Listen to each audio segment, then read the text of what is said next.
Herkese merhabalar, ben Huri. Huri Metek Mutfak'ta kanalıma mutfağıma hoş geldiniz. Hamur yoğurmak yok, açmak yok. Sizlere kolay mantı tarifi hazırlıyorum. Bol etli, mutlaka deneyin.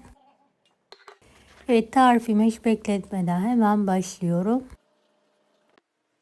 250 gram kıyma, 1 adet kuru soğanı şöyle minik minik doğradım. 1 tatlı kaşığı tuz, karabiber, biraz da kuru nane ekliyorum.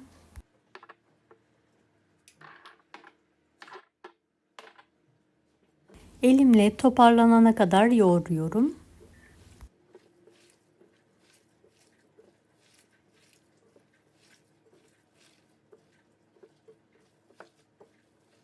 Beni hangi ülkeden veya şehirden izliyorsunuz merak ediyorum. Yoruma yazarsanız sevinirim.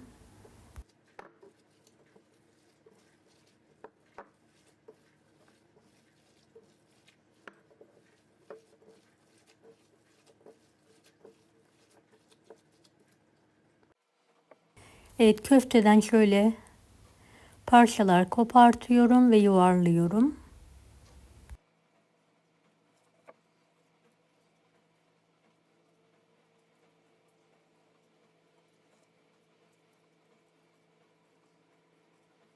Evet, tüm köfteleri yuvarlamaya devam ediyorum.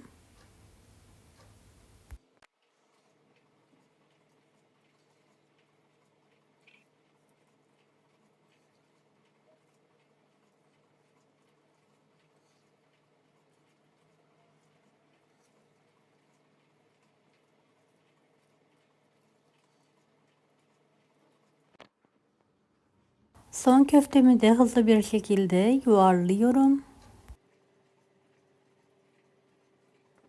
Toplamda 2 adet tam yumurta kullandım. Biraz tuz ekleyerek çırpalım. Bir tabağa da bolca un alalım.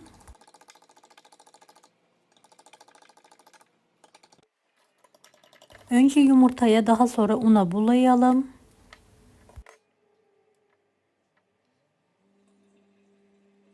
Bu işlemi 2 sefer yapalım.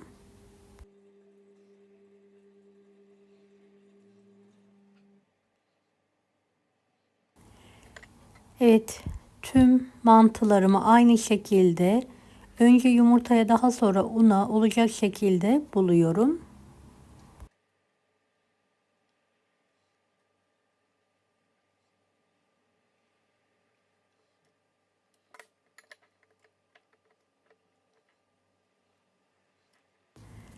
Bu şekilde gerçekten mantı hazırlamak çok kolay. Lezzeti aynı mantı şeklinde, bol etli.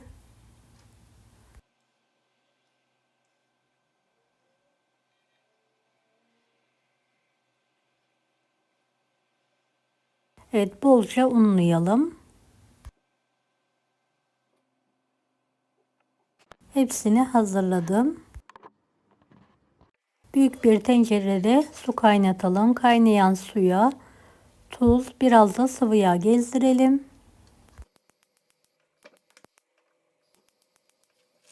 Mantılarımızı içine atalım.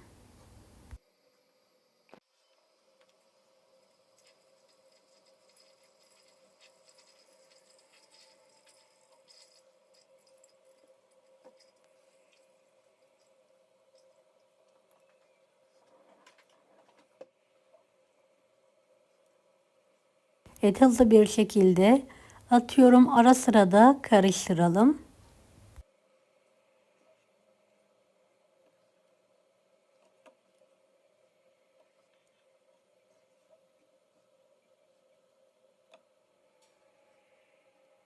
Yüksek ateşte mantılarımızı haşlamaya bırakalım.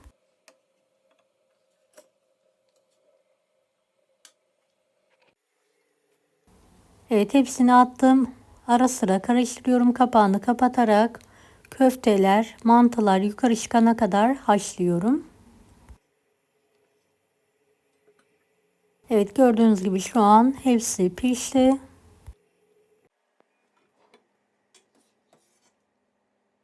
Süzerek servis tabağına alıyorum.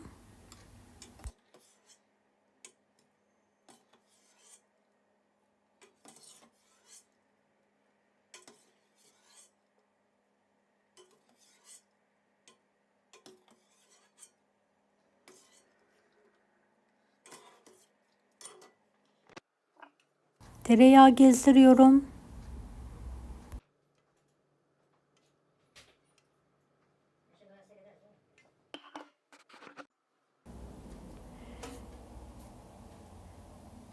Ve tekrardan üzerine kırmızı toz biberle yağ gezdiriyorum.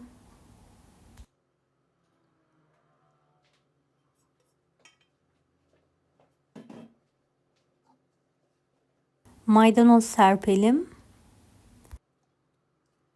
Yoğurt sarımsakla ikram edebilirsiniz. Deneyecek olan herkese şimdiden kolaylıklar dilerim. Kanalıma ücretsiz abone olmayı unutmayın. Bir dahaki videolarda görüşmek üzere. Allah'a emanet olun. Hoşça kalın.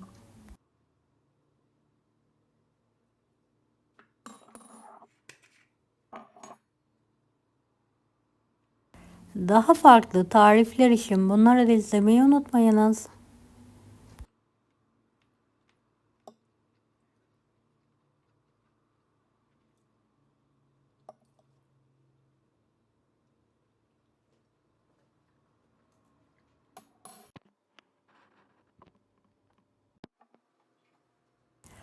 Kolay gelsin herkese.